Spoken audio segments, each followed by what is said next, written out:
लाला किया है आपने किसी का? हाँ, 2 हलाले किए हैं मैंने, 2 का मौका मिला 2 कर लिए। कितने रुपए मिले थे? 11,000।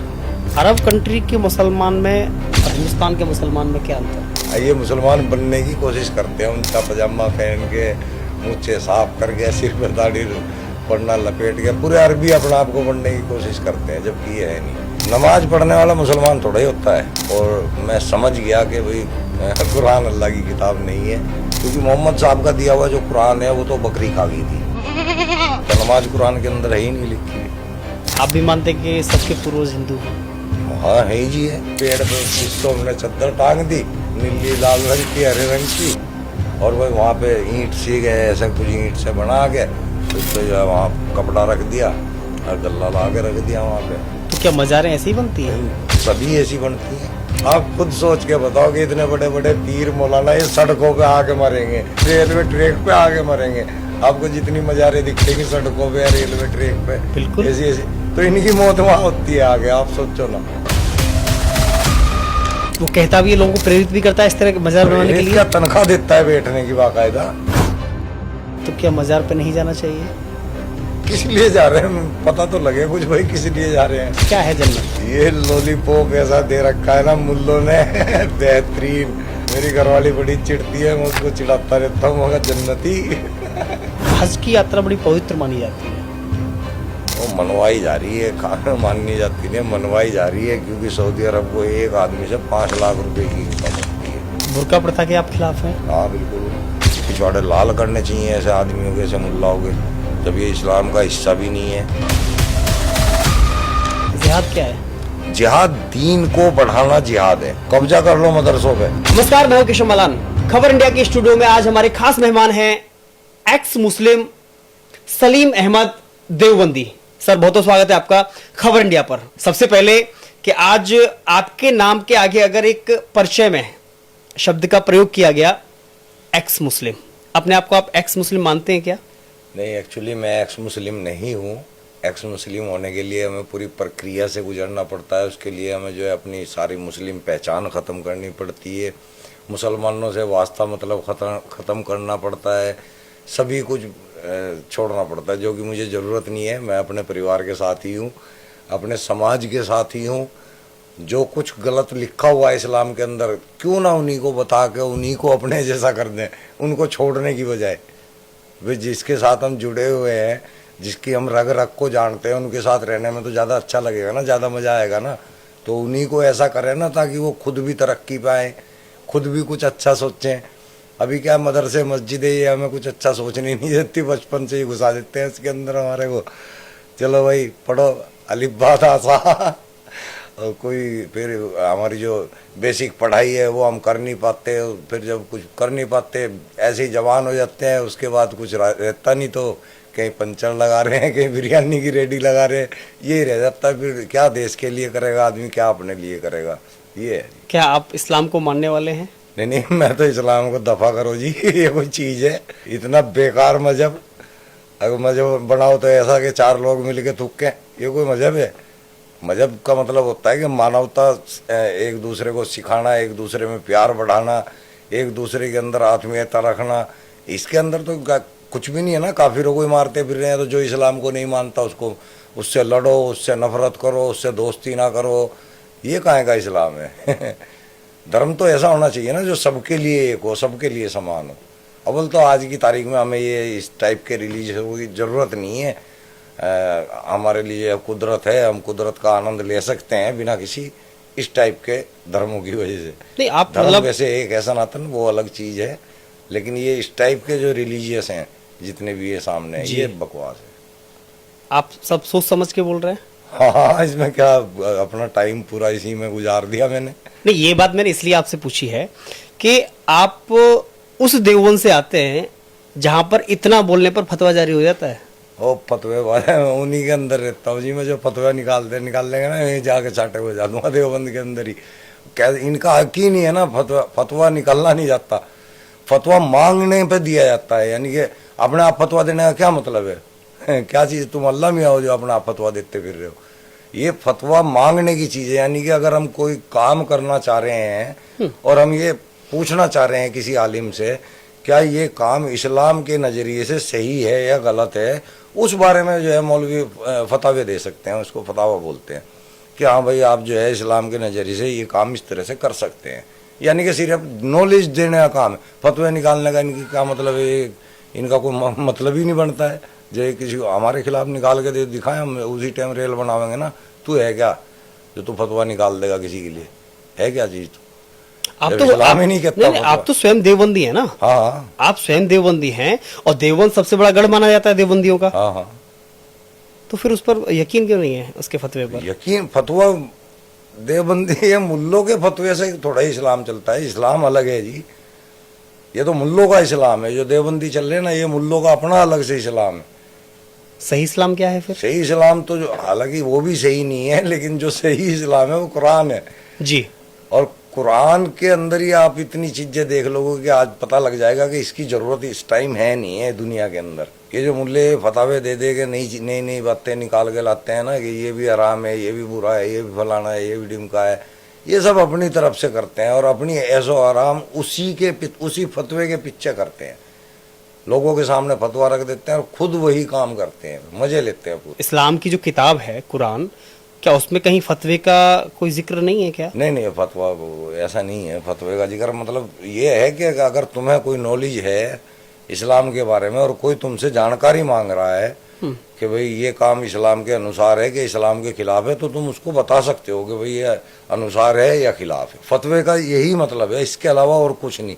ये फतवा नहीं है कि आज के बाद कोई इसके साथ ऐसे नहीं करेगा, आज के बाद इसकी बायकाट करती है, ये फतवे नहीं है। ये जबरदस्ती की गुंडागर्दी है, दादागिरी है। आप करके दिखाओ ना, अब सरकार ऐसी है ना, आप करके दिखाओ गुंडागर्दी दादागिरी, और हम जैसों के साथ करके दिखाओ।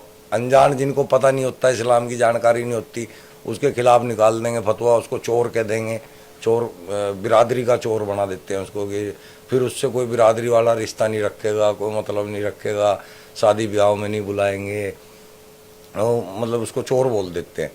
पर हमारे जैसे आदमी को नहीं बोल सकते, क्योंकि इनको पता है कि ये एक एक लाइन जानते हैं, आगे पकड़ लेंगे। आपके खिलाफ कभी फतवा जारी हुआ कोई? नहीं हुआ, ना हो सकता, गारंटी देता हूँ, आप भी देख लेना। ये आप धमकी जितना दे रहे मर्जी बोल देंगे हम। ये धमकी दे रहे हैं आप? धमकी क्या है, हम आजाद देश के अंदर रहते हैं। ये हम तो सच की तबलीग कर रहे हैं ना, रेफरेंस के साथ। अगर हम अब कोई गलत काम करेंगे, गलत बात बोल लेंगे, अपनी तरफ से कोई इस्लाम को बदनाम करेंगे जी, तो हमारे सामने सैकड़ों आदमी खड़े हो जाएंगे आगे के, तो भाई इस्लाम को बदनाम कर रहा है। हम तो वो बात कहेंगे जो इस्लाम के अंदर लिखी हुई है और वो गलत है, और रेफरेंस के साथ कहेंगे, विदाउट रेफरेंस कुछ भी नहीं। तो कौन खड़ा होगा? अभी तक तो कोई आया नहीं। इतने बड़ी बड़ी डिबेट कर चुका हूँ, मैं भी बहुत कर चुका हूँ। बड़े बड़े जो देखने में आलिम कहलाते हैं, वो हंसी का पात्र बन के जाते हैं हमारे पास से। फिर तो आप 5 वक्त के नमाजी नहीं है? अब 5 वक्त का, आधे वक्त के भी नहीं, नमाजी का मतलब ही नहीं है जी। जब हमें पता लग गया कि ये अल्लाह की किताब, आप नमाज नहीं पढ़ते हैं ना, तो किसकी इबादत करते हैं आप? नमाज पढ़ने वाला मुसलमान थोड़ा ही होता है कि भाई नमाज पढ़ेगा वो मुसलमान होता है। नमाज कुरान के अंदर है ही नहीं लिखी हुई। तो कहाँ से आ गई? ये सब मुल्लों ने फैला रखी है हदीसों में। तो ये तो सऊदी अरब में भी नमाज होती है। हाँ, तो वहां से भी अजान होती है। वहां तो इंसान ही है। पहले जो है 3 देवियां होती थी मोहम्मद साहब के आने से पहले जी। 3 देवियों की पूजा होती थी, लात, मनात, उज्जा, ये 3 देवियां थी। मोहम्मद साहब के घर में से भी उनकी मूर्तियां पाई गई। यानी कि मोहम्मद साहब के आने से पहले सऊदी अरब के अंदर या अरब कंट्रियों के अंदर इन मूर्तियों की पूजा होती थी। यही धर्म था। मोहम्मद साहब ने आके इन मूर्तियों को तोड़ा और बाकी और मूर्तियों को भी बहुत मंदिरों के अंदर से तोड़ा, और ये अपना इस्लाम मजहब एक तैयार करके लोगों के सामने अल्लाह का नाम लेके रख दिया कि ये अल्लाह ने दिया है मजहब, ये अल्लाह ने भेजी है किताब। जबकि वो किताब एक राजा के लिए है, यानी कि जो एक राजा है उस किताब के जरिए वो अपना निजाम चला सकता है। जैसे कि हमारे देश का राजा है तो उसके पास संविधान है, बिल्कुल इसी तरह ये वहाँ के राजा के लिए लिखा गया था, देश चलाने के लिए। देश चलाने के लिए वो मोहम्मद साहब ने लिखवाया था अपने लिए। इसमें लूट मार तक का भी है सब कुछ है। उस टाइम जैसा काम होता था ऐसा लिखा जाएगा ना। आप भी मानते कि सबके पूर्वज हिंदू हैं? हाँ है जी है। अगर आप हमारी 6ठी 7वीं पूछ देखोगे तो कोई रामलाल लिखड़ेगा, कोई श्यामलाल लिखड़ेगा ये तो फैक्ट है। जो इसको ना मानने वो मूर्ख है, बेवकूफ है। यहाँ पे तो कोई मुस्लिम था ही नहीं ना, बाहर से आक्रांता आए और वो आक्रांता उन्होंने यहाँ के लोगों को जो है तब्दील किया, कुछ मार काट के, कुछ जो है डरा के और नकली जो है मिट्टी मिट्टी बातें इस्लाम की बता के लोगों को अपनी साइड करते चले गए। इस तरह ये मजहब फैलता चला गया, अब ये सिमटता जा रहा है। नहीं, बार बार अगर इस्लाम पर जब बहस होती है कि इस्लाम इतना विस्तार क्यों ले रहा है, आज 57-58 देशों में अगर इस्लाम है, इस्लामिक कंट्री हैं, तो उनका कहना होता है, जो मौलवी होते हैं या जो बड़े लोग होते हैं मुस्लिम समाज के, उनका मानना होता है कि आज लोग अपना रहे हैं और इतनी बड़ी संख्या में तभी तो देश बनते जा रहे हैं। फिर वही बात आ जाती है ना कि बड़ी संख्या या तेजी से फैलने को आदमी सोचते हैं कि ये अच्छी बात है, अच्छी चीज़ है, तेजी से फैल रही है, बड़ी संख्या में फैल रही है। चेचक भी तेजी से फैल रहा था, कोरोना भी तेजी से फैल रहा था और बहुत तेजी से फैल रहा था और सारे देशों में फैल रहा था। वो अच्छा थोड़ा ही है ना। तो गंदी चीज़ बहुत तेजी से फैलती है, जो अच्छाई होगी ना वो जल्दी नहीं फैलेगी। आप कोई भी गंदी हैबिट होगी ना, उसको पब्लिक में डाल दो, इतनी तेजी से कैच करेंगे ना उसको, और कोई अच्छाई डाल दो उससे दूर भागेंगे। ये हमारा जो है स्क्रिप्चर कुछ इसी टाइप का है इंसानों का। अभी आपने एक चर्चा की अरब कंट्री की, शुरुआत वहां से हुई इस्लाम की।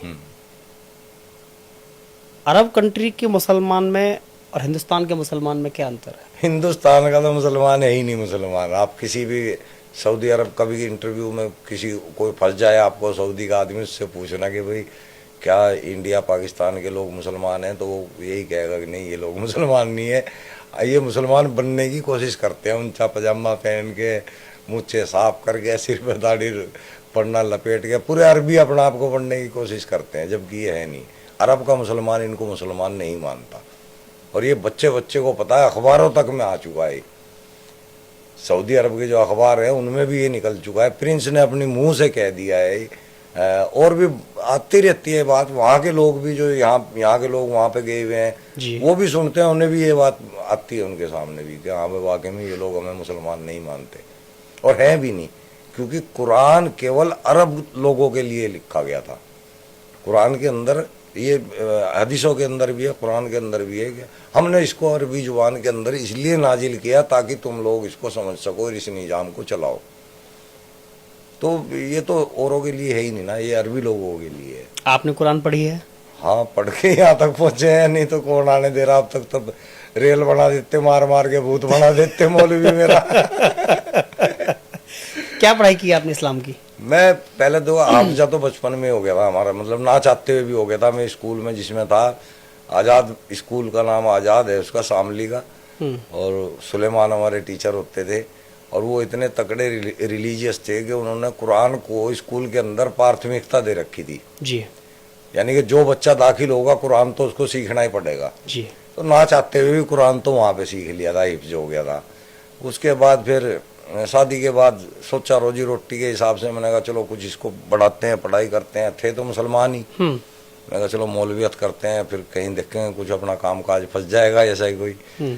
तो फिर मौलवियत की, उसके बावजूद इमाम वगैरह बना और फिर दरगाह वगैरह पे भी बैठा वक़्फ़ बोर्ड की तरफ से, वहाँ पे जॉब रही मेरी। वहाँ पे रह के थोड़ा सा मतलब कुछ घटनाएं ऐसी घटी थी जिसकी वजह से मेरा ध्यान इन बातों की तरफ गया और मैं समझ गया कि भाई कुरान अल्लाह की किताब नहीं है। उसके बाद फिर मैंने थोड़ा लोगों को आहिस्ता आहिस्ता ग्राउंड पे बोलना शुरू कर दिया था।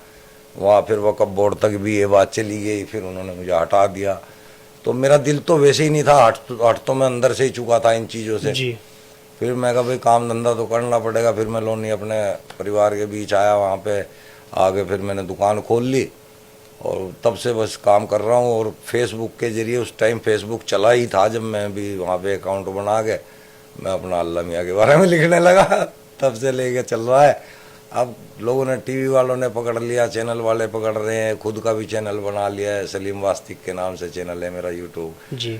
तो अपना लगे हुए हैं जी, काम कर रहे हैं। अपना नीयत ये है कि मुसलमानों को अच्छे रास्ते पर लाना, उनको कामयाबी का रास्ता बताना। ये कुरान हमें कामयाब नहीं होने देगा। ना हदीस कामयाब होने देंगे। और ये मुल्ले हाफिज जी मौलवी ये हमारे को कामयाब नहीं होने नहीं देंगे। हमारे नहीं बच्चों को कुरान कामयाब नहीं होने देगा या हिंदुस्तान का कुरान ही मुल्ला मौलवी नहीं होने देगा? कुरान ही है, कुरान ही कामयाब नहीं होने देगा। क्योंकि आपको कुरान पढ़ाने के लिए बचपन में ही मदरसे में डाल दिया जाएगा। जी। जब आप मदरसे में चले जाओगे तो आप कहीं और तो शिक्षा ले ही नहीं सकते। तो मदरसे के अंदर आपका आधा जीवन खत्म हो जाएगा। जो सीखने का जीवन है वो आपका जो सही उम्र है, हाँ, जो सही उम्र होती है यानी कि शिक्षा लेने की जी। वो वहां पे खर्च हो जाएगी। अब आप ना डॉक्टर बन सकते, ना आप वकील बन सकते, ना आप इंजीनियर बन सकते, ना वैज्ञानिक बन सकते हैं। हाँ, ना वैज्ञानिक बन सकते। आप वहां से आप क्या बन के निकलोगे? हाफिज जी मौलवी, या तो आप किसी मजार पे बैठोगे या किसी मस्जिद में बैठोगे या कहीं ताबीज गंडे करके जो है झूठ बोल बोल के लोगों से ठगी करोगे, या फिर आप केले की रेडी लगाओगे, आप पंचर लगाओगे या बिरयानी बेचोगे। यही काम रह जाते हैं। वो आदमी ना देश के लिए कुछ कर सकता, ना अपने लिए कुछ कर सकता, ना समाज के लिए कर सकता है, किसी के लिए भी नहीं कर सकता। जो खुद कामयाब नहीं होया वो किसी के लिए कैसे कुछ कर देगा? कामयाब आदमी तो कुछ कर सकता है। आप कामयाब हो तो किसी 4 आदमियों की मदद कर दोगे, काम आ जाओगे किसी के। जब आप खुद रोड पर खड़े हो केले की रेडी लेके, आप किसके काम आ जाओगे? अभी एक बात आपने जिक्र किया कि आप दरगाह में भी रहे, मस्जिद में भी रहे, यहाँ तक कि मदरसा में आपने पढ़ाई की है, हाँ, मौलवियत आपने की है, इमाम आप रहे। इमाम किस मस्जिद के रहे? ये बबियाल के अंदर है, मस्जिद है, जमा मस्जिद है। जी। कितने समय रहे हैं? थोड़े समय रहा मैं वहीं से। फिर मैं उस पे चला गया था मजार पे, क्योंकि मेरे को पैसे की थी इच्छा। जी। वहाँ मजार पे पैसा तो मजार पे अच्छा आमदनी हुई नहीं? हाँ, वहाँ बढ़िया आमदनी थी और अच्छा पैसा आ भी रहा था। लेकिन चोट लगी दिल को बहुत तगड़ी वहाँ पे। कौन सी घटना हुई ऐसी? वो ही मैं बता नहीं सकता। बस कोई ऐसे कुछ राज है जो शायद मेरे मरने के बाद ही पता लगेंगे लोगों को। ऐसी कोई घटना जो आप बता सकते हो, कोई ऐसी घटना जिक्र जिसकी वजह से थोड़ा सा आपका मन खिन्न हुआ? हम ये नहीं चाहेंगे कि जो आप नहीं बता सकते उसे मत बताइए, लेकिन ऐसी कोई घटना और भी घटना, क्योंकि कई सारी आप कह रहे हैं कि कई सारी घटना आपके साथ में हुई है, ऐसी घटना जिससे आपका इस्लाम से दूरी का या फिर मुल्ला मौलवियों से दूरी का जो इस्लाम से दूरी का कारण तो देखो, पहले तो मैं लॉजिकली ही बहुत दिमाग से ऐसा सोचता था कि यार अल्लाह मियाँ क्या वहाँ पे प्रिंटिंग प्रेस लगाए बैठा है जो कि कुरान आसमानी किताब है। ऐसी ऐसी बातें पहले मेरे जहन में आती थी। लेकिन चूंकि जब तक कोई इतना कुरान को तर्जुमे को नहीं जानता था, पढ़ तो रखा था, तर्जुमे नहीं जानता था। फिर जब तर्जुमे पढ़े ना, तब हमारे को पूरी कहानी समझ में आती चली गई। हमें ये समझ में आ गया यार देखो कुरान अल्लाह की तो है नहीं है, मोहम्मद साहब ने लिख रखी है। मोहम्मद साहब की जबान नहीं है ये, मोहम्मद साहब ने इसको तैयार कराया और अब्बासियों ने इसको गरड़ मरड़ कर दिया। क्योंकि मोहम्मद साहब का दिया हुआ जो कुरान है वो तो बकरी खा गई थी आधे से ज़्यादा। वो हजरत आयशा नीचे तकिया रख के सोई हुई थी, बकरी आई वो खा गई। तो उस्मान गनी के जो तीसरे खलीफा हैं उनके हाथ जो कुरान की कुछ वो बची थी वो लेके उन्होंने फिर वाकया कुरान तैयार करा। ये तीसरे खलीफा का काम है उस्मान गनी का। उसमें कुछ सच है तो कुछ? हाँ, अपनी तरफ से है मैक्सिमम। अब आप ये बताइए, अगर कोई पैगंबर हो या देवता हो या कोई बहुत बेहतरीन शख्स हो जी, तो उसके बारे में हमें गलत गलत बातें थोड़ा ही मिल जाएंगी लिखी हुई, हमें तो अच्छी मिलनी चाहिए ना। तो हमारे जो हदीस है ना, हदीस के अंदर मोहम्मद साहब का करैक्टर इतना गंदा दिखा दिया है। उनको पीडीफोलिया दिखा रखा है, उनको बच्चों के साथ सेक्स करने वाला दिखा रखा है हदीसों के अंदर। ये मैं बता ही देता हूँ, एक एक बात बताऊंगा और उसका रेफरेंस दूंगा तो अच्छा रहेगा। जैसे कि सही बुखारी 1285 है जी। सही बुखारी एक ऑथेंटिक हदीस है। उसके अंदर ये बात दिखा रखी है कि उम्मे कुलसूम जो उनकी बेटी थी वो मरी हुई कब्र के अंदर पड़ी थी। तो मोहम्मद साहब ने खड़े होकर पूछा, भाई कल रात से जिसने अपनी बीवी के साथ सेक्स ना किया हो वो आदमी कब्र के नीचे उतरे। भाई ऐसा क्या काम कराना चाह रहे थे मोहम्मद साहब एक रात के रुके हुए बंदे से जो उसको कब्र में उतार रहे थे? भाई तुम किसी पाक आदमी को पूछ लो, कोई पाक हो ना पाक हो, बता दो, वो नीचे उतर जाओ। जो वजू से हो वो नीचे आ जाओ। वो पूछ रहे हैं कौन कल रात का रुका हुआ है जिसने अपनी बीवी के साथ सेक्स ना किया हो, वो नीचे उतर जाओ। तो ये कितनी गंदी बात है, ये हदीस के अंदर लिखी हुई है। मोहम्मद साहब ने कुत्तों को मारने के आदेश दे दिए, काले कुत्तों को मार दो, है ना। तो ये ऐसी ऐसी हदीस से दे रखी हैं। मोहम्मद साहब एक 1.5 साल की बच्ची जो किसी साहबी के घर में गए तो वो वहाँ फर्श पे घूम रही थी, उसका नाम उम्मे हबीबा था बच्ची का, 1.5 साल की उम्र थी उसकी। उसको देख के कह रहे हैं कि भाई काश जब वो ये बच्ची जवान होगी और मैं जिंदा रहा तो मैं इससे निकाह करूँगा, शादी करूँगा। यार एक 58 साल का आदमी एक 1.5 साल की बच्ची में ऐसी बात कैसे सोच सकता है? कितनी गंदी बात है ये। 1.5 साल की बच्ची को देख के तो प्यार आता है, उसको गोद में खिलाने को दिल करता है, उसमें तो पोते पोतियों वाली फीलिंग आती है, गले लगाने का मन होता है बच्चे को। उसको कहाँ उसकी नजर जा रही कि वो उसको कह रहा कि भाई मैं इससे निकाह करूंगा अगर ये जवान होगी? कहाँ किस जगह पे उसकी नजर जा रही थी उस बच्ची की? यार ये पैगंबर है? पैगंबर ऐसा कैसे हो सकता है कि 12-12 शादियां कर रहा है, 12-12 निकाह कर रहा है, जिसमें 6 साल की बच्ची भी शामिल है? हैं भाई उसको तो ऐसे एग्जाम्पल देने चाहिए थे ना लोगों के सामने के जो कि उसको महान बताते।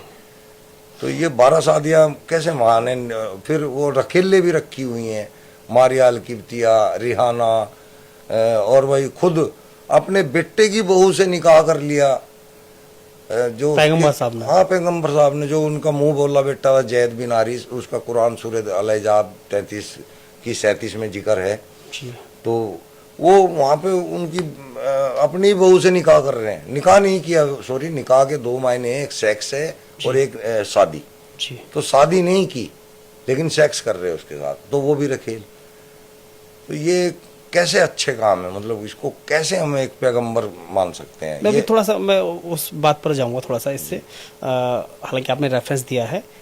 आपके साथ ऐसी कौन सी घटना हुई जिसकी वजह से आपका मोह भंग हुआ? हाँ, वो मेन घटना तो मैं कभी किसी को बताई नहीं आज तक भी, लेकिन जो और भी और घटनाएं बहुत सारी घटनाएं हैं। मैं जब मजार एक दो घटना का कोई जिक्र करिए। मैं मजार पे बैठा हुआ था जी। तो वहाँ कोई एक क्रिमिनल आदमी था, उसकी बीवी मेरे पास आई थी रोती हुई और उसका भाई मेरे उसके साथ था। जी। वो मजार पे आए थे और वो बहुत उम्मीद लगा के आए थे। वो औरत तड़प रही थी, गरीब थी, परेशान थी। उसका जो आदमी था वो क्रिमिनल था और पैसा बर्बाद बाहर करता था किसी और औरत के साथ, और उसका हाल बुरा रखता था। वो मुसलमान थी। तो उसने जो जो उसको लेकर आया था उसका भाई, उसको पता था मेरे को 5100 रुपये देने पड़ेंगे, तो वो 5100 रुपये लेके आए थे। जी। अब उसकी औरत की हालत इतनी खराब थी कि वो 5100 रुपये कहीं से कर्जा लेके आई थी, कुछ बेच के अपना रख के कोई चीज सुनने की। तब वो 5100 रुपये लेके आई थी। मेरे को इस बात का पता नहीं था। मैंने उससे 5100 रुपये ले लिए और अपना वही जिस तरह बाबे करते हैं वहाँ उल्टा पुल्टा ले जाके चीनी मंगा और उस चीनी को जो है इस तरह चाय में घोल के उसको पिलाती रही है, वो ठीक हो जाएगा। वो फिर बेचारी 15 दिन के बाद फिर दोबारा से आई तो बोली वो घर तो आना शुरू हो गया। मतलब वो आता नहीं था, वो तुक्के लगते हैं ना हमारे। तुक्के लग जाता है। कह रही घर तो आना शुरू हो गया बाबा जी, बस किसी तरह वो कर दो, इस तरह और कर दो। तो मैंने फिर वो 5100 रुपये की फीस फिर बाद में रख दी। अच्छा, तो वो रोने लगी, वैसे कह लगी बाबा जी मैं करूँगी इंतजाम, कुछ भी हो। आंसू आगे उसके चली गई। फिर वो उसका भाई फिर बाद में 1 आध दिन बाद में आया तो वो कहने लगा जी मैं पैसे का अरेंजमेंट करके ला रहा हूँ, और वो इस तरह बस। फिर उसने मुझे बैठ के उसके बारे में बात बताई, औरत के बारे में। जी। उसके भाई ने? हाँ, उसके भाई ने, कि ये मेरी सगी बहन है और ये इतनी ज़्यादा दुखी है कि इसके घर वाले के पास पैसा तो बहुत है लेकिन इसकी हालत ऐसी है कि घर में दूध के पाउडर से चाय बना के चाय पीते हैं। मैं कहा भाई मेरे को 5100 रुपये कहाँ से ला के दिए इसने, और दोबारा भी ला के दे रही है। कह लगे वो अपनी वो चीज़ रखाई, कोई पता नहीं नाक की कान की क्या रखाई थी। और मैं कहा यार ये तो बहुत बुरा काम हुआ और मैं इसको ठग रहा हूँ, मैं उसको ठग रहा हूँ और वो कैसी हालत के अंदर में मुझे पैसा ला के दे रही है। बस मैं उसी टाइम उसको फिर बुलवाया, उसको मैंने वे पैसे भी दिए और पैसे देने के बाद फिर उसको बताया, मैं कहा देख इस तरह किसी मजार पे मत जाइयो, ये सब ढोंग है, तू काम कुछ ऐसा कर के तेरा घरवाला तेरी तरफ को आए। खुद कोई ऐसा काम कर, खुद कोई ऐसी जुगत बिड़ा, खुद कोई ऐसी टेक्निक लगा के वो तेरी तरफ को खींच के आए, और कोई नहीं ला सकता मैंने कहा दुनिया के अंदर। तो तब उसको समझ में आई, पता नहीं कितनी समझ में आई। मैंने तो अपनी तरफ से कोशिश की, उसके बाद मुझे पता नहीं उनका क्या हुआ क्या नहीं हुआ। तो मेरी तो ये थोड़ी थोड़ी बातें फैल गई थी, तब से फिर मुझे हटा दिया था वहाँ से। उसके बाद से हटते फिर मैं अपनी दुकान पे आ गया था। आपको ये सब किसने सिखाया कि ढोंग विद्या और इस तरह से पैसा लेना और इस तरह से टोटके करना? ये किताब आती है, किताबों के अंदर। नहीं, आपको किसने सिखाया?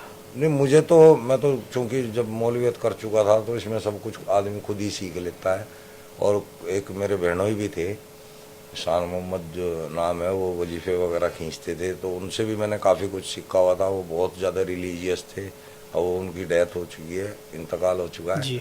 तो उनसे भी मैंने बहुत कुछ सीखा। और फिर मैं मज़ारों के ऊपर काफ़ी रहा हूँ, तो वहाँ के तजुर्बे मुझे रहे हैं। नहीं, ये बात मैं इसलिए पूछ रहा हूँ कि एक विद्या कोई सीखना वो समझ आता है, लेकिन आप ठगने की विद्या अगर सीख रहे हैं तो क्या ऐसा बाकी मदरसों पर या मज़ारों पर ऐसा ही होता था क्या? हाँ, सभी पे होता था, नहीं होता भी है, सभी पे ऐसे ही होता है। आप कहीं कोई भी मज़ार पे जाओगे, आप उसको फुड़वा दो मज़ार को, अगर आप डरते हो फोड़ने से, मेरे से फुड़वा लो, मैं फोड़ दूंगा। उसके अंदर से ईंट पत्थर के अलावा और कुछ नहीं निकलेगा। वहाँ कोई पीर बाबा नहीं पड़ा हुआ, वहाँ कई ने तो गधे दाब रखे हैं वहाँ पे।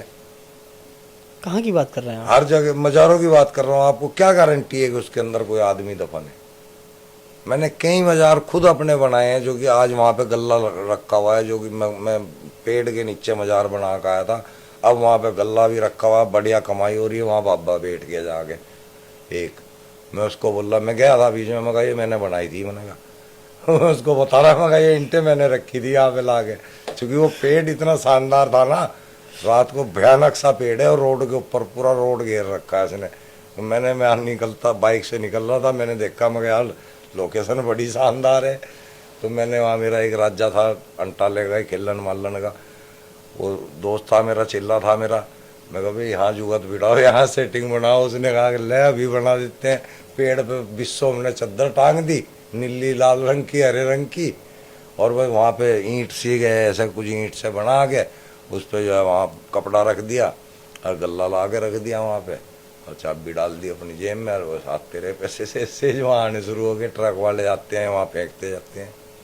तो बढ़िया चल रहा है वहाँ धंधा। ये खुद मेरा तैयार करा हुआ है, नारायणगढ़ रोड पे।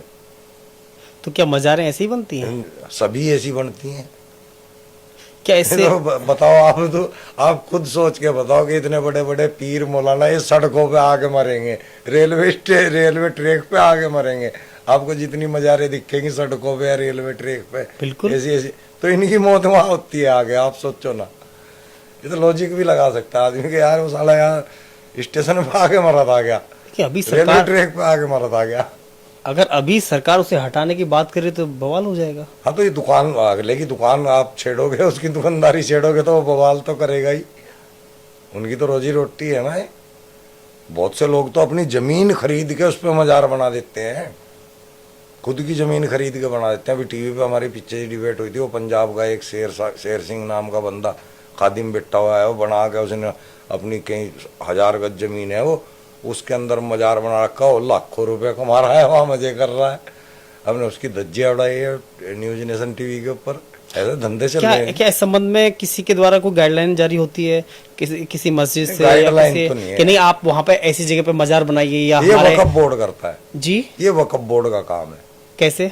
ये जितनी भी मज़ारें वगैरह होती है ना, जी। इनको वक्फ बोर्ड ही कंट्रोल करता है। इनमें फंडिंग भी वक्फ बोर्ड ही करता है, और इनसे जो पैसा आता है उस पर आधे से ज्यादा हक तो इसी का वक्फ बोर्ड का ही होता है।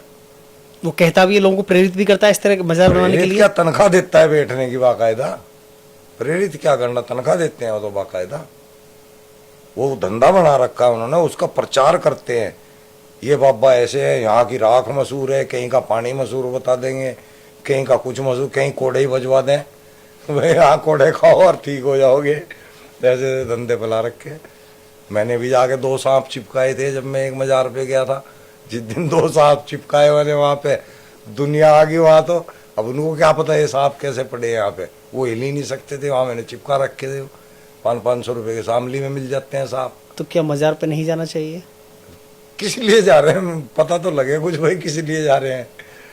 तो हिंदू भी जा रहे हैं, मुसलमान भी जा रहे हैं, और ऐसे ही भीड़ लग रही बस है। मूर्ख बन रहे हैं, कोई फायदा भी तो हो। और फायदा उसका हो रहा है बस, वहाँ जो मज़ार पे बैठा हुआ है, जो वहाँ मजे ले रहा है, आनंद ले रहा है। मज़ार का कहीं इस्लाम की किताब में कहीं जिक्र है? शिरक बताया इसको तो, सूरह निसा की आयत 48 के अंदर बताया है, शिरक है ये। यानी कि शिरक उसको कहते हैं जो अल्लाह के अलावा किसी और शक्ति पे यकीन रखें। तो वो शक्ति मान रहे हैं ना लोग उसको, पीर पे जाके। तो अल्लाह ने उसको सबसे बड़ा गुनाह बता दिया कि जो आदमी मेरे अलावा किसी को ताकतवर मानने का कि ये मुझे ठीक कर सकता है या ये मेरे काम आ सकता है, वो मेरा सबसे बड़ा दुश्मन है, वो शिर्क कर रहा है। तो शिर्क का गुनाह उसने सबसे बड़ा बताया। मजारों का उसमें कोई वो नहीं है। कबर बना सकते हैं, कबर का है, मजार का नहीं। ऐसे तो मतलब मजार तो आप काबे को भी कह सकते हैं, वो भी मजार ही है जी। तो ये कबर है, यानी कि पक्की नहीं बनानी है, कच्ची बनानी है। उसकी जो जहां दफन किया है उसकी मिट्टी कच्ची रहनी चाहिए, लेकिन काबा बाहर से पक्का है। तो इसी तरह और तरज पे अगर मान लो और भी हैं तो वो भी मजार ऐसे ही हैं। बहुत मजार हैं ऐसे जिन जो अंदर से कच्चे हैं और बाकी ऊपर से पक्के बने हुए हैं। आप हंस गए कभी? नहीं, मेरा पासपोर्ट ही नहीं बना। कभी जाने की इच्छा है? थी, अब तो नहीं है। अब बावला हूँ मैं जो 5-6 लाख रुपए खर्च करूँगा, सऊदी अरब को अमीर बनाऊंगा, अपने देश का नुकसान करूँगा, अपने देश का पैसा वहाँ भेजूँगा। मैं तो ये चाहता हूँ कि सभी देशों का पैसा हमारे देश में आ जाए, हम सबसे अमीर लोग हो जाए। मैं कोई ऐसा काम नहीं चाहता कि किसी और देश में पैसा जाए, हम तो अपने देश की सोचेंगे जी, अपने देश के लिए। आपके परिवार से कोई हज के लिए गया हो? भतीजे जा रहे हैं मेरे। आप इस तरह की बात करते हो तो आपके परिवार में आपका विरोध नहीं होता? विरोध नहीं होता, मजाक होती है, तफरी होती है, बहुत तफरी करते हैं हम। मेरी घरवाली बड़ी चिढ़ती है, मैं उसको चिढ़ाता रहता हूँ, मगर जन्नती। लेकिन वो भी ऐसे ही है, मतलब ठीक है, मुसलमान है। रोजा रखते हैं वो? नहीं, ऐसे आपके बच्चे, बीवी बच्चे रोजा रखते हैं? ऐसे ही है, फर्जी है। एक आधा रख लिया शौक में, पहला रोजा, दूसरा रोजा रख लिया, फिर खत्म मामला, फिर हो लिया, चलो भाई ठीक है। इतने है, मेरे पूरे खानदान वाले ऐसे ही हैं। कुछ लोग हैं जो पुराने हैं, वो ज्यादा रिलीजियस हैं, लंबी लंबी दाढ़ी रख के बैठे हुए हैं, 5-5, 7-7 टाइम की नमाज पढ़ते हैं। कुछ लोग हैं, पर उन्हें भी मेरे से कोई नाराजगी नहीं। लेकिन आप देखने में कहीं से भी ऐसा कोई पहनावा या फिर आपकी दाढ़ी, मूछ, बाल या टोपी, ऐसा कोई पहनावा नहीं है जिससे कि पहचान की जा सके आप मुस्लिम हैं? पहले तो था। पहले था, अब नहीं है? नहीं, पहले तो दाढ़ी, जब मैं रहा तब तो दाढ़ी थी। और बचपन में भी मतलब कोई ऐसा मैं दाढ़ी वाड़ी रखी नहीं, सिर्फ मैंने इमामत के टाइम पे दाढ़ी रखी है, यानी कि 5-6 साल उसी टाइम रखी है। उसके अलावा मैंने दाढ़ी नहीं रखी। अब तो कोई ऐसे पहनावे से नहीं पहचानेगा कोई, आप मौलवी रहे हैं? अब तो लौंडा सा लगूं। उस टाइम तो बहुत बुरा लगता था, सरकंडा सा, सलवार कमीज, ऊंचा पजामा।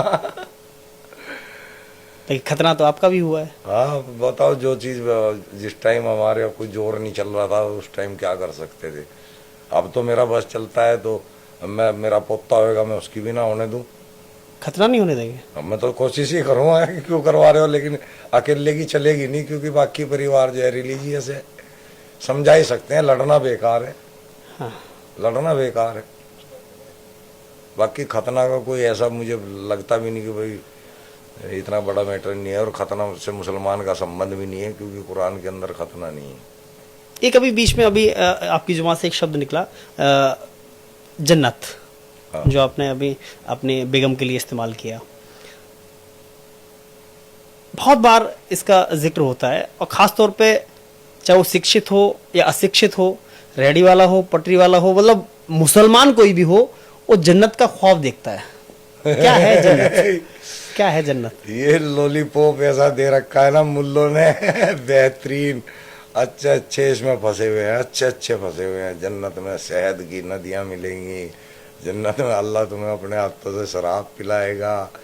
कभी कहते हैं शराब में नशा नहीं होगा, जब नशा नहीं होगा तो पीने का क्या फायदा? फिर वो शराब की, ये लॉलीपॉप चुसा रखा है जन्नत का। जन्नत जुन्नत कुछ नहीं है, कोई ऐसा प्लेनेट नहीं है। आज हमारी साइंस ने इतनी तरक्की कर ली है कि हमें पूरे गैलेक्सी के बारे में पता है, पूरे ब्रह्मांड का पता है, पूरे ब्रह्मांड का पता है कहाँ क्या है, लेकिन बस जन्नत और दोजख का नहीं पता, क्योंकि वो चीज एग्जिस्ट नहीं करती। ये मोहम्मद साहब ने उस टाइम जन्नत दोजख दिमाग में रख के कि जो अच्छी जिंदगी जिएगा वो जन्नती, जो बुरी जिंदगी जी रहा है, परेशानी की जिंदगी जी रहा है, वो जो है दोजख। ये हमें कुरान के अंदर से भी समझ में यही आता है। 72 हूरों का कॉन्सेप्ट क्या है? और अल्लाह मियाँ ने अलग से वो जो है थोड़ा सा इनाम रख रखा। अब बताओ यार, ये एक अल्लाह मियाँ कैसा अल्लाह मियाँ है जो अपनी कौम को लालच दे के कह रहा है कि तुम अच्छे काम करो, और वो भी अच्छे नहीं है, मतलब काफिरों को मारो, है ना, जक़ात फितरा दो तो सिर्फ मुसलमानों को दो, है, हिंदू तो टट्टी के बराबर है, इंसान है ही नहीं है। ये मतलब कॉन्सेप्ट समझ में नहीं आता। ये पता लगता है कि भाई मोहम्मद साहब की जितनी उस टाइम अकल थी उसने अपना काम कर दिया, नहीं तो ये फालतू की बकवास है। आपको 72 हुर्रे नहीं चाहिए? 72 हुर्रे कहीं नहीं है जी, ये लॉलीपॉप ही है बस, बकवासबाजी कर रखी है। कोई 72 हुर्रे कहीं नहीं है।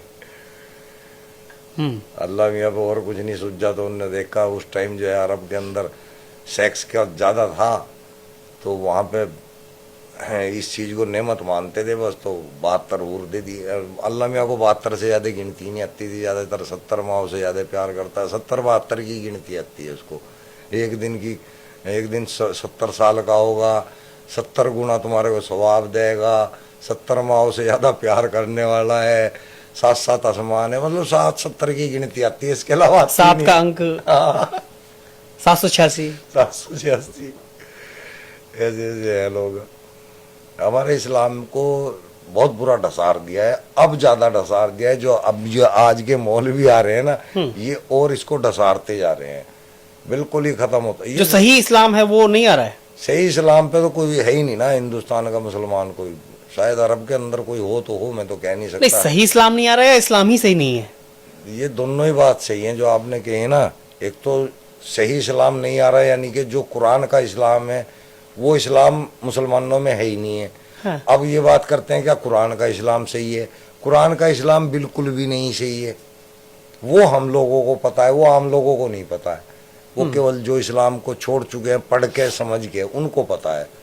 और मुसलमान, सच्ची पूछो ना, मुसलमान सही है भारत का। मैं पाकिस्तान के या तालिबान के या और इन लोगों के मुसलमान की बात नहीं कर रहा। भारत का मुसलमान सही है। वो इसलिए सही रह गया क्योंकि उसको अरेबिक तर्जुमे नहीं आते हैं, उसको अरेबिक लैंग्वेज नहीं आती है, इसलिए वो इस्लाम को सही से फॉलो नहीं कर पाता है। सिर्फ जो उसको सिखाया गया बड़े बुड्ढों द्वारा वो अपना चुपचाप करे जाता है, नहीं तो उसके अंदर मानवता है ना। लेकिन आप अगर पाकिस्तान या तालिबान या ये जो कंट्रियां ज़्यादा रिलीजियस हैं इस्लाम के अंदर, यहाँ आप देखोगे तो ये बहुत गंदे लोग हैं, ये बर्बर लोग हैं।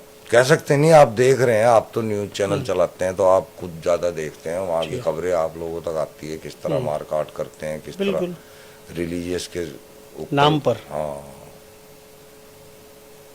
हज की यात्रा बड़ी पवित्र मानी जाती है।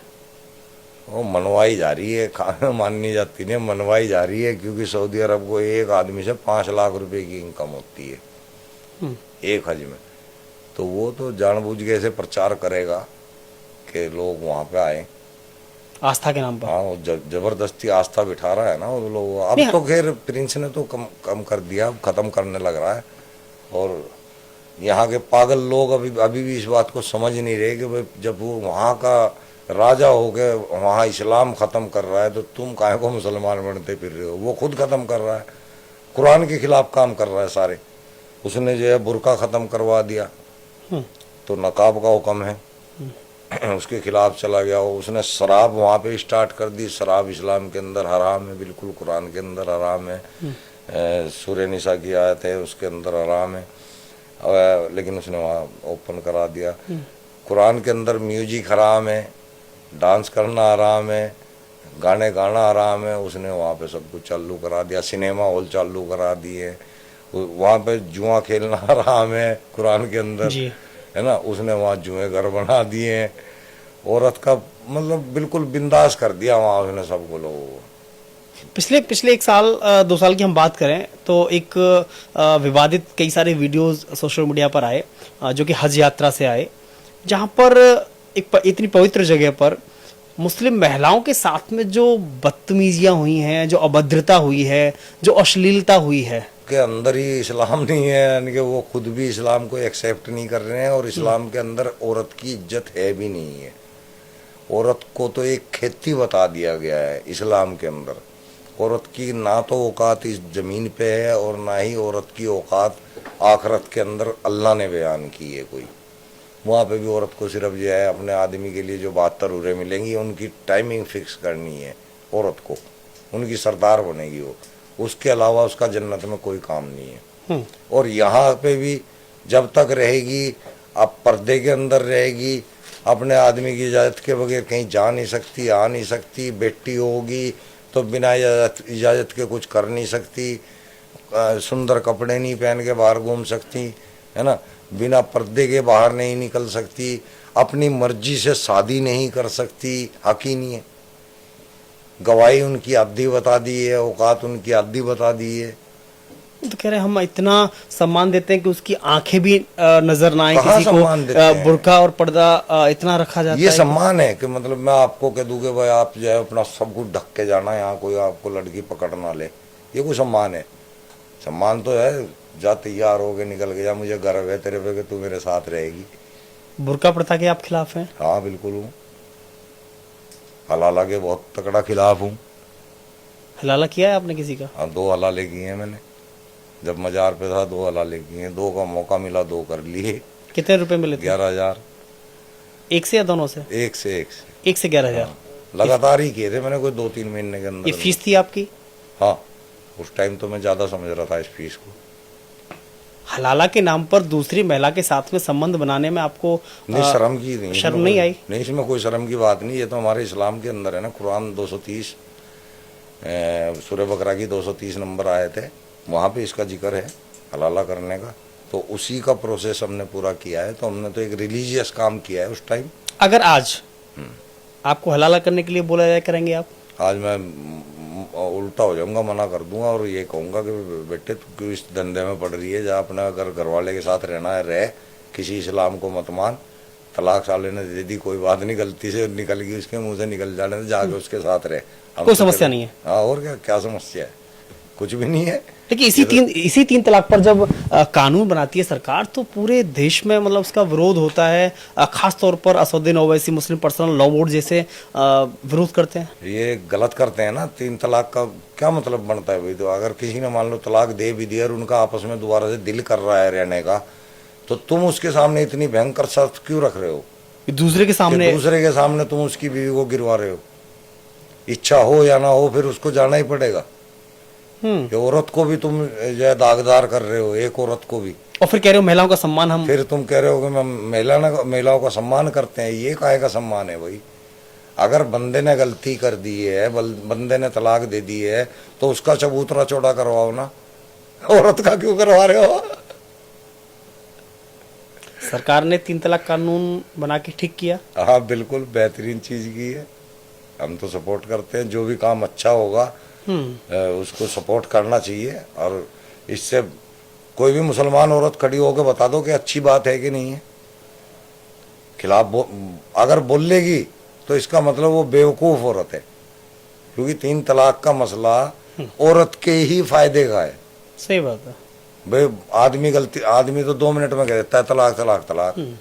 अब भुगतेगा उसको कौन? वो बेचारी औरत, चाहे इधर से हाँ चाहे उधर से। अच्छा ये तो देखो, ये तो होगी ये बात। अब मान लो जिसके साथ हलाला गया, मान लो मेरे साथ हलाला हुआ था, अब चलो ऐसा नहीं हुआ कि प्रेगनेंसी रही हो उसको, अगर रह जाती उस औरत को प्रेगनेंसी, तो उस बच्चे की किस्मत कैसी होती? मतलब वो किसको बाप कहेगा? मेरे को कहेगा, उसको कहेगा? वो तो एक नाजायज ही हो गया ना। उसकी क्या गलती है? तो उसके जिंदगी भर जब तक पता लगेगा उसको हलाला की पैदाइश बोल लो जाएंगे लोग बाग, ये हलाला की पैदाइश है, ये हलाला। मैं थोड़ा सा इस पर डीप जाऊंगा। जब आपने हलाला किया था तो सामान्य तौर पर हम देखें तो कोई भी महिला का अगर सहमति से संबंध बनाते तो ज़्यादा ठीक रहता है। अगर उसने हलाला कराया तो उस समय उसके चेहरे के भाव क्या थे, मतलब क्या कहेंगे आप? अब वो मुझे तो उस टाइम साफ दिख रहा था कि भाई ज़रूरत है, लेकिन शारीरिक संबंध बनाए बगैर हलाला भी पूरा नहीं होता। तो उसने भी स्वेच्छा से ही अपने आप को, उसको पता था कि ये प्रक्रिया करनी पड़ेगी, तो उसने मतलब कोई नाराजगी तो मुझे लगी नहीं, लेकिन मजबूरी तो दिखती है। नाराजगी तो नहीं लगी, और अगर नाराजगी लग जाए तो वो हलाला भी पूरा नहीं होता। ओ, यानी कि उसको कहीं से ये शो भी नहीं होने देना कि भाई मैं मजबूर हो के ये काम कर रही हूँ। खुशी से करना है ये काम, तभी स्वीकार होगा। तभी ये हलाला पूरा कंप्लीट माना जाएगा। इसकी तफासीर है पूरी 230 की, सूरह बकरा की 230 की अगर तफासीर में जाएंगे तो वहाँ ये बात लिखी हुई है कि जब आप उस आदमी के साथ संपर्क बनाएंगे तो वो सच्चे दिल से बनेगा। एक नहीं कई घटनाओं में, थोड़ा सा हम आखिरी पड़ाव पर चलेंगे, कई घटनाओं में जब से मोदी सरकार आई है बार बार जिक्र किया जाता है मुसलमानों के द्वारा कि यह सरकार मुसलमानों के खिलाफ में है, और कई ऐसे डिसीजन की वो चर्चा करती है, जिसमें से 3 तलाक एक अहम है, दूसरा बाबरी मस्जिद को लेकर के जो डिसीजन राम मंदिर का जो आया था, तीसरा CA NRC को लेकर के जो आया था, और चौथा भी वक्फ बोर्ड को लेकर के। क्या मानना है आपका? इनमें कोई सा भी मुझे नहीं लगता कि वे कहीं से भी मुसलमानों को कोई नुकसान है। अब आप ये दूसरी जो पार्टियां होती हैं ना, ये बीजेपी के खिलाफ जो है काम करती हैं उस टाइम। अब जैसे CA NRC, इसके बारे में मुसलमानों को क्या कहा गया था कि तुम लोगों के कागज चेक करे जाएंगे, बाहर कर दिया जाएगा, इस बहाने से तुम लोगों को बाहर कर दिया जाएगा, तुम्हारे पास कागज है नहीं है पुराने, और तुम सबको जो है देश से बाहर जेल में डाल फेंक दिया जाएगा। इस तरह जो है उनका विचारों की हवा टाइट कर दी जी। आज तक किसके चेक हुए? हिंदू या मुस्लिम कोई भी बता दो भाई, किसके चेक हुए हैं कागज आज तक? नहीं हुए ना। बिल्कुल। वक्फ जो बिल है, इसके संशोधन के अंदर एक भी बात ऐसी नहीं है जो मुसलमानों के खिलाफ जारी हो। संशोधन हुए हैं, उसमें ये रखा गया है कि भाई कोई भी आदमी, बाहरी आदमी भी उसके अंदर जो है बोर्ड का सदस्य बन सकता है। क्या बुरी बात है इसमें? अगर एक आप लोगों की जमीन की रेख देख करने के लिए कोई और भी शामिल होना चाह रहा है तो क्या दिक्कत है? फैसला अकेला तो वो लेगा नहीं, फैसला तो पूरा बोर्ड मिलके ले। मैं तो कह रहा हूँ ना, हमें भी शामिल करें बल्कि बोर्ड में एक आदमी एक्स मुस्लिम को जरूर शामिल रखे हर इलाके में। ये भी नया कानून होना चाहिए। हाँ, ये होना चाहिए कि हर बोर्ड के अंदर एक सदस्य एक्स मुस्लिम होना चाहिए। फिर देखो कोई गड़बड़ी कर ही नहीं पाएगा, हो ही नहीं सकती। फिर ये सारी जमीनें सही जगह जाएंगी, वक्फ बोर्ड का सारा पैसा मुल्लों की दाढ़ियों में से निकाल लेंगे पकड़ पकड़ के, वो सारा देश के और देश की जनता के काम आएगा। फिर जो ये अपनी ऑडी कार ले घूम रहे हैं ना, BMW ले घूम रहे हैं मुल्ले, 1 फुट की दाढ़ी रख के पहन के लोगों का बेवकूफ बना रहे हैं, सब पैसे खींच लेंगे फिर पकड़ के। राम मंदिर के फैसले पर असदुद्दीन ओवैसी आज भी कहते हैं बाबरी शहीद है, इंशाअल्लाह कयामत तक शहीद रहेगी। क्या शहीद है? बाबरी में कितने लोग नमाज पढ़ने जाते थे? वो खंडर बना रखा था। जमीन से मतलब है इनको, मस्जिद से कोई मस्जिद इतनी पड़ी है खाली पड़ी रहती हैं, और जुमे के दिन ये आके ड्रामे दिखाते हैं सड़कों पे आके, हैं ऐसे खाली पड़ी रहती हैं। आप किसी मस्जिद में 5 टाइम जा खड़े होके देख लेना कि अंदर की पहली सफ भी पूरी नहीं हो पाती। 15-20 आदमी मस्जिदों के अंदर, आगे आगे देखना 15-20 भी नहीं रहने के। हमारे जैसे आदमी लगे हुए इसी काम में। एक और बात कही जाती है, अभी हाल ही में ये लंबा विवाद चला जब जुमे की नमाज के दिन, उसी दिन होली थी, जुमा वाले दिन, तो इसमें एक विषय आया कि जुमे की नमाज घर से स्वीकार नहीं होती है। क्या ऐसा है? मस्जिद से ही स्वीकार होगी? देखो, मस्जिदों का तो जिक्र कुरान के अंदर है ही नहीं है।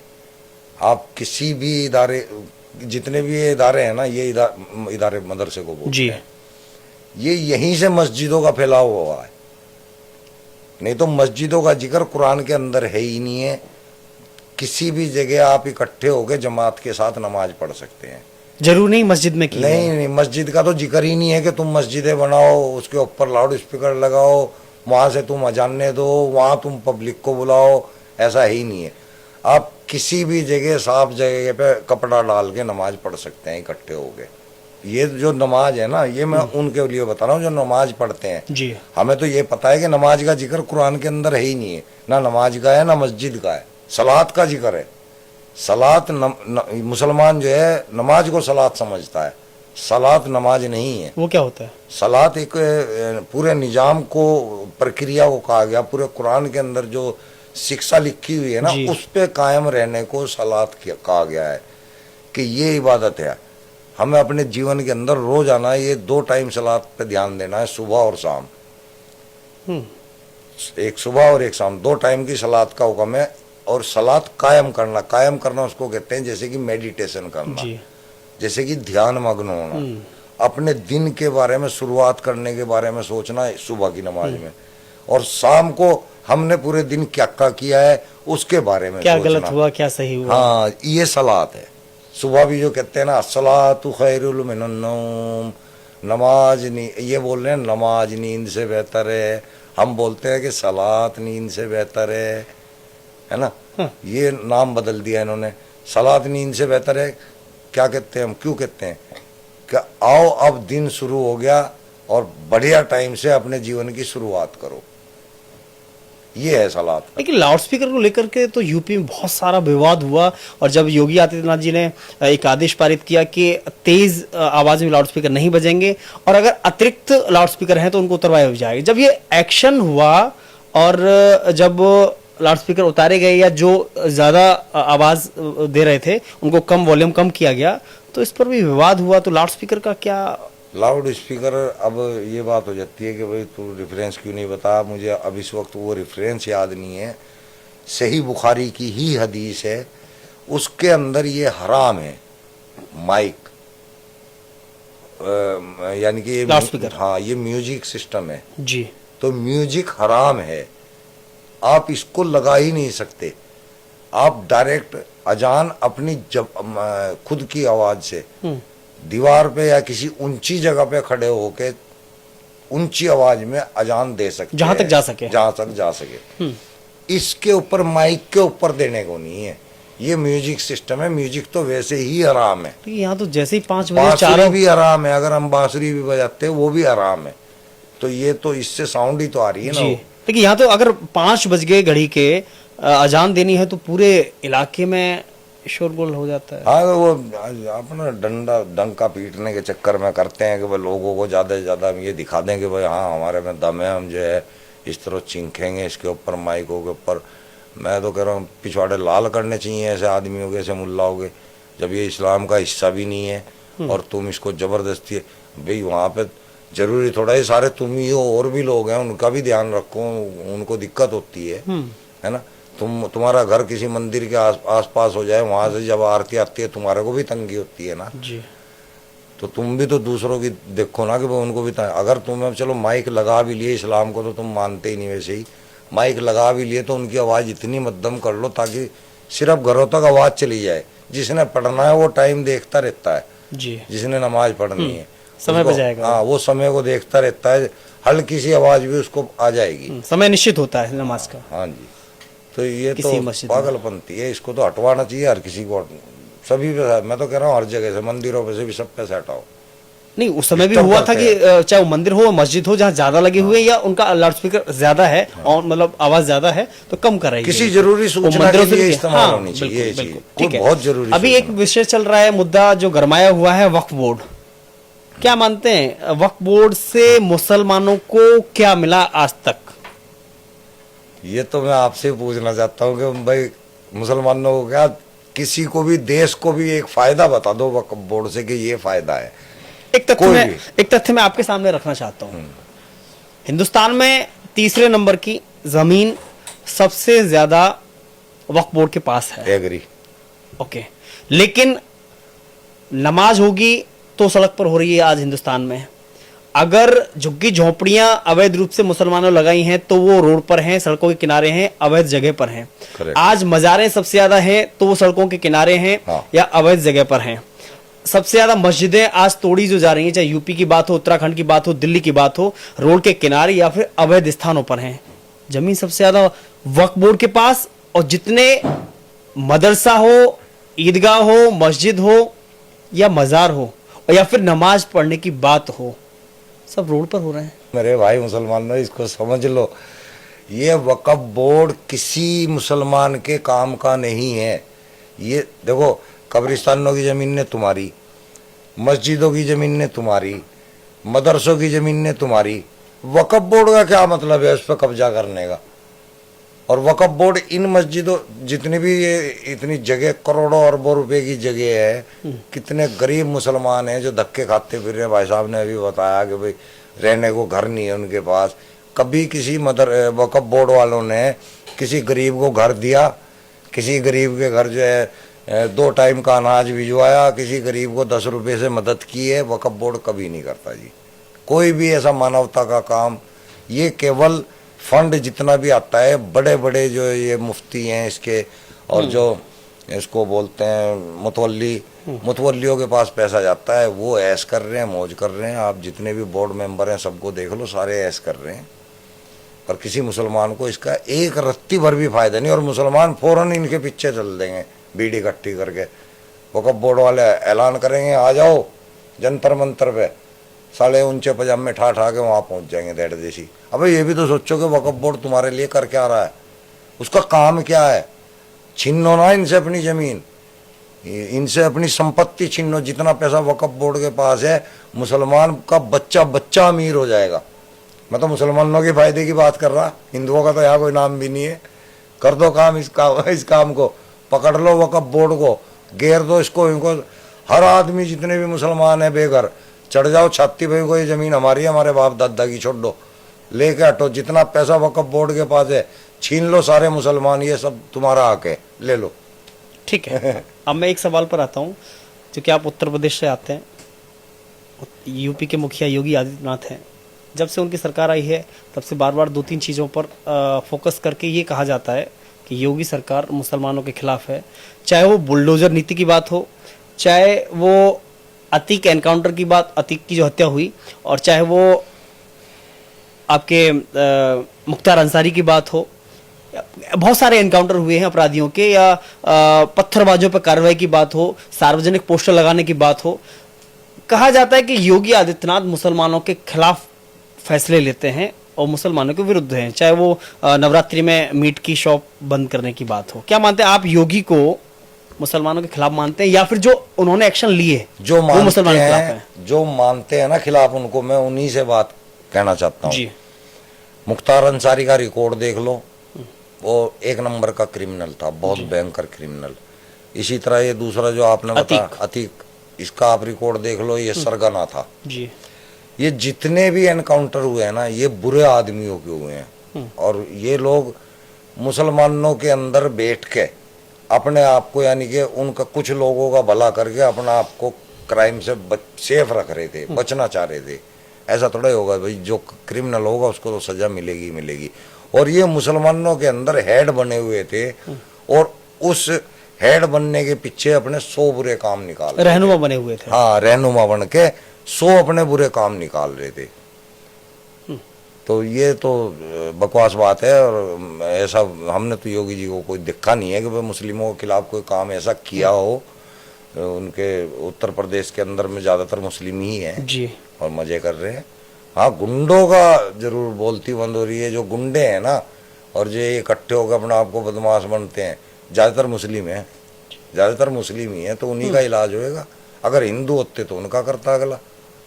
जब मुस्लिम कर रहे हैं ऐसी हरकत, तो इलाज तो करेगा भाई। बुलडोजर सही चल रहा है, बेहतरीन। मैं तो चाहता हूँ और तेजी से आ जाए इनको। ये फिर ऐसी हरकत कर नहीं पाएंगे। ये जो जिहादी दिमाग के हैं ना, ये जो पत्थरबाजी करते हैं, हिंदुओं के साथ उल्टी सीधी हरकत करते हैं, या एक्स मुस्लिमों को मारने के लिए फिरते हैं, इनके साथ होना चाहिए। और इन्हीं पे नहीं बुलडोजर, इनके जितने भी और रिश्तेदार हैं ना, उन पे भी फिरना चाहिए। सालों की खोपड़ी उनकी भी ऐसी है, अभी खून है। फिर अभी आपने जिक्र किया जिहादी मानसिकता। हाँ, जिहाद क्या है? जिहाद दीन को बढ़ाना जिहाद है। जिहाद तो खैर इसको कहते हैं कोशिश को जी, लेकिन दीन के अंदर एक ही जिहाद है कि अपने दीन को काबिज करो पूरी दुनिया पर। लेकिन आज कैसे जिहाद फैलाया जा रहा है? बस अलग अलग जिहाद चल रहे हैं, लव जिहाद चल रहे हैं, आतंकवाद जिहाद चल रहा है, सब तरह के जिहाद, लैंड जिहाद भी चल रहा है। हाँ, जमीन जिहाद। तो वो वक्फ बोर्ड के जरिए चल रहा है, उसका तो पूरी कमांड वक्फ बोर्ड के हाथ में है, जो लैंड जिहाद है। वक्फ बोर्ड तो सरकार बेवकूफ है, मैं तो कह रहा हूँ। मैं तो बहुत बुरी बात लगेगी सरकार को, लगती रहे, लेकिन जो चीज किसी भी इंसान के फायदे की नहीं है, उसको स्वीकृति देना तो मूर्खता है। खत्म कर दो वक्फ बोर्ड। अगर मुसलमानों से पूछो कि भाई ये तुम्हारे फायदे की चीज है, अगर मुसलमान बता दें कि हाँ हमारा फायदा कर रही है, तो छोड़ दो। अगर आपको दिख रहा है कि मुसलमानों का तो ये फायदा ही नहीं कर रहे हैं, तो खत्म कर दो ना इस वक्त बोर्ड को, क्यों मौलवी बिठा रखे हैं आप? पकड़ो, कमीजे उतारो, बेल्ट बजाओ उनके नंगा कर करके, वो मेहनत करके खाएंगे ना, तब पता लगेगा कि भाई किस तरह जो है मुसलमान का बच्चा मेहनत करता है और वो मस्जिदों के अंदर दान देता है, मदरसों के अंदर दान देता है। तुम लोग साले उसको मजे कर रहे हो, वहाँ लेट लेट के फिर उन्हीं की बहन बेटियों के साथ में वहाँ पे हरकत भी करते हो मदरसों के अंदर। आज मुसलमान को किस हाल में देख रहे हैं आप? बहुत कमजोर है ना, बहुत ज्यादा कमजोर है मुसलमान, बहुत ज्यादा गरीब है। कुछ ही लोग ऐसे हैं जो ठीक ठाक हैं, नहीं तो ज्यादातर आप देखेंगे या तो क्राइम में मिलेंगे, जुर्म के अंदर मिलेंगे। अच्छे भी वो हैं जो धर्म के ठेकेदार बने। हाँ अच्छे भी, हाँ आप सही कह रहे हैं। हाँ। मुसलमान की कोई औकात नहीं रही। पंचर लगाने वाला सलमान है, रेहड़ी लगाने वाला अब्दुल है, हाँ। बिरयानी बेचने वाला, ये सब मुस्लिम काम। और जब इन्होंने अपना जीवन ही मदरसे में खो दिया और कुछ सीखने का मौका ही नहीं मिला इनको। तो आप कह सकते हैं अगर देश के लिए काम करना है, समाज के लिए काम करना है, अपने हित के लिए काम करना है, परिवार को आगे बढ़ाना है, तो मदरसे छोड़ दो, खत्म करो, बिल्कुल लात मार दो मदरसे को, कब्जा कर लो मदरसों पे। पढ़ाई नहीं होनी चाहिए मदरसे में। उसको लाइब्रेरी बना दो, स्कूलों की हॉस्पिटल बना दो, प्रयोगशालाएं बना दो, अपने बच्चों के संसाधनों के लिए चीजें बना दो उसके अंदर। फिर देखो कि मुसलमान सबसे नंबर 1 की कौम निकल के आएगी कि नहीं आएगी। सही मायने में इस्लाम क्या है और असली मुसलमान क्या है, कौन है? असली मुसलमान केवल अरब के लोग हैं, और सही मायने में इस्लाम जो है एक आतंकवाद है, एक नफरत सिखाने वाली किताब का नाम है। बहुत बहुत धन्यवाद हमसे बातचीत करने के लिए सलीम साहब, और बहुत सारे मुद्दों पर विस्तार से हमसे बातचीत की है, लेकिन तय आपको करना है क्या सही है क्या गलत है। कोशिश की है रेफरेंस के साथ में बातचीत रखी जाए, लेकिन विचार करना चाहिए। और यह खास तौर पर मुसलमानों को यह वीडियो ज़रूर देखना चाहिए। शुक्रिया।